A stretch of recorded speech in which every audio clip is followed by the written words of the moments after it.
Welcome back, everybody, and today we're talking about StarCraft 2. I'm going to go ahead and come out the gate and apologize for the way that the video comes out because the gameplay footage is a bit stuttery. It's not that my hardware's having any trouble running the game. It's not. It's that my internet just is refusing to cooperate with me long enough for me to get more than 5 minutes of gameplay, more than 2 minutes of gameplay even, without any kind of stutters. And I really wanted to make this video, so that's the predicament we're in. We're just gonna fucking roll with it. I mean, anyone that goes through the library of videos that I have so far will notice that mistakes happen. Things go wrong sometimes, but we stay full send here because, frankly, not everything gets to be perfect all the time, and I'm down with that. That's fine.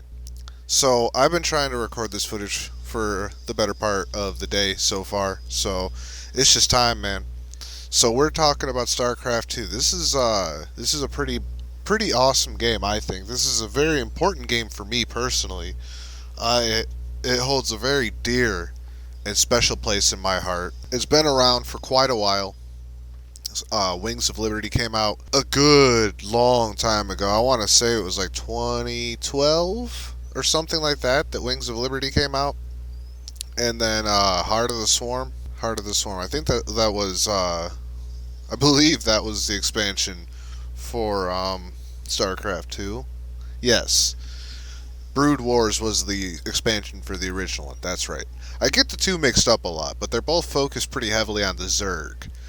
Um, yeah, Heart of the Swarm came a few years later, and then we had the Protoss expansion after that. I am struggling to remember exactly what that was called, but it was incredibly good. The story through all three of these expansions is phenomenal. Plus, there's another smaller expansion that focuses around the ghost character Nova, and it's only a few short missions, but like it's good. It's good stuff, and she's a cool character that got introduced here. Um, well, not here, but she's been around.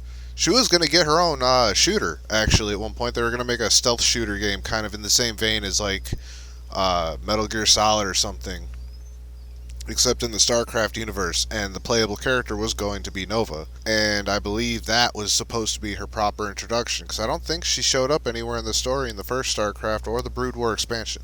I could be wrong, but I'm pretty sure that that never happened. But I don't know. It's been a really long time since I played through the story mode in that one. And we'll probably do a video on the old StarCraft at one point or another. Because it's a great game. It's a classic. 1996 was a good year for real-time strategy. The 90s were a good decade for real-time strategy. I mean, there's only been 3 decades. Wait, technically 4 now. We're in the 4th decade since 1990. 2020 is the start of a new decade, my dudes, and it's been shit so far.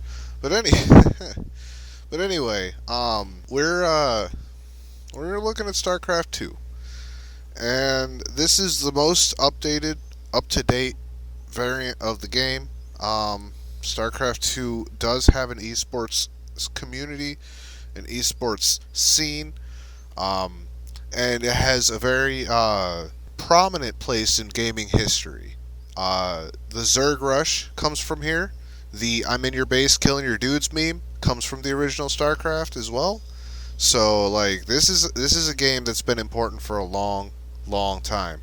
And while it doesn't really hold as much import as of right now, on one hand there hasn't really been any meaningful expansions to come out lately at all. Most of the expansions and updates have been really lackluster. I'll be honest. It's a lot of stuff that really just wants you to spend more money on it, and a lot of stuff that I'm not necessarily a big fan of. I mean, yeah, sure, I have some things, but most of the cosmetic skins and stuff for my units are shit that I unlocked from either pre-ordering the expansions or, leveling up that particular faction or race. There's 3 races to play as. You got the Zerg, the Terran, and the Protoss, and they're pretty straightforward as far as like what they are. Like your Terrans, they're your humans. You got the Protoss that are your super high tech, super futuristic aliens, and then your Zerg are your super primal, super low tech aliens. more like space monsters, Dead Space type of stuff and shit. Just probably not as creepy from the camera angle that you're looking at it in. But the Zerg are creepy as hell. Um, but there's a good balance here between the three. All three of them play incredibly differently. There's incredibly different strategies that go into them. A strategy that works for the Terrans might not work very well for the Zerg or for the Protoss. And a really good Zerg strategy might not work very well for either the Protoss or the Terran.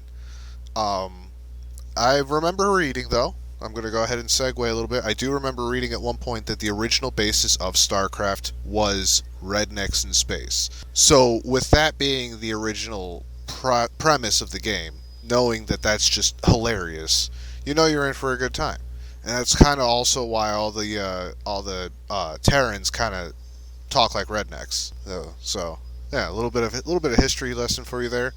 Uh, but I mean, back when this game first came out, and back when the original StarCraft came out, and back when like Warcraft 3 came out, back in the 90s and early to mid 2000s and stuff, and even the early 2010s, Blizzard was just fucking knocking it out of the park, releasing digital cocaine in the form of these games that you just can't put the hell down. And it's a damn shame because Blizzard is like a shell of what it once was now. It's like it went from being one of my favorite devs to a dev that I just don't even want to hear about anymore in any kind of gaming news. I've heard nothing but bad things about them lately, and it's like I want them to become dope again like they were back in the day, but I feel like they've injected too much. They fucking shot up too much Activision into their veins, and Activision ruined them or something. I don't know, but it's not looking good for them, honestly, which sucks because this game is still a good game. You can completely ignore and bypass all the monetization things that they've ham-fisted into this game. Just completely ham-fisted. None of them have been really a smooth um, transition or anything like that. They've all been trying to do crossover stuff, like in the similar vein to what they used to do, like how when you pre-ordered certain. I think when you pre-ordered the Heart of the Swarm, you got like certain accessories that you could equip to your character in Diablo 3 that were like Zerg related, and that was really cool. So like shit like that's awesome. But now they're just kind of like, you want Diva or any other Overwatch characters to play your announcer voice while you're playing? That's like $5. I say that, and like I know I'm gonna get called out. I definitely spent the money to get the Diva announcer voice or whatever. It's whatever. Like, at that point in time, I didn't realize how far from grace they'd fallen, and I still kind of wanted to support Blizzard because I'm like, yeah, I support this game, and it's like now I'm like, ugh. I mean, I'm gonna use it because I spent money on it, and I really do like Diva. She's like a cool character. I like giant robots. She's got a giant robot. I'm sold. I'm there. I'm there for giant robots, man. But we're getting off track. So, StarCraft 2 is a competitive RTS. It was huge when it came out in South Korea. StarCraft 1 was huge in South Korea. Like, within the community, it's like known within the community that Koreans are just top-notch players of this game. And like, if you can't hold your own against a Korean, you have no chance of going pro. I have played against Koreans in this game before, and I'm gonna say it. These dudes are great. These dudes are fucking great at this game. Fucking awesome at it. And I've never won any of the matches that I've ever played against Korean players. They always completely owned me. And they've always been super graceful winners, in my experience anyway. I'm sure there's plenty of like bad winners that are super cocky about it, but for the most part, in my experience, they've been pretty graceful winners, and it's always been fun. Um, I do know that I used to play this game semi-competitively for a little while. I made it all the way up into the platinum ranking, and that was as far as I made it that season, and I just kind of stopped. And now I'm like a bronze player, maybe. I don't know. Maybe I'll go through the placement and the prelims to see where I'm at. But yeah, there's a lot to say here. A lot of cool units. There's no way that this is going to be just one video. I'm going to revisit this game in another video in the future, and we're going to dive in more deeply. Uh, Maybe, you know what? Maybe we should have you viewers. Maybe you guys should have an input here. I want to interact with you directly. Should I leave this video where it is, as just like a very broad and general overview of this game that I adore? Or would you like to see me really break it down, like in other videos? Because I could do a video completely focused on the Terran, another video completely focused on the Protoss, and then another one completely focused on the Zerg.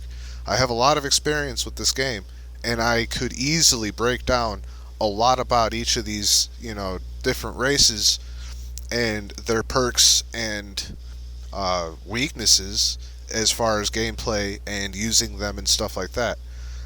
Uh, so if you guys would like to see something like that, I think that'd be dope. So I guess leave a comment and we'll see. On that note, though, thank you guys for joining me on this adventure. Hopefully we can do this again. Um, yeah, like, comment, subscribe. Let me know if I should do those 3 extras or not. Maybe you're totally content with just this. And with that said, take care of yourselves, take care of each other, grief that bell button, and I'll fucking see you later.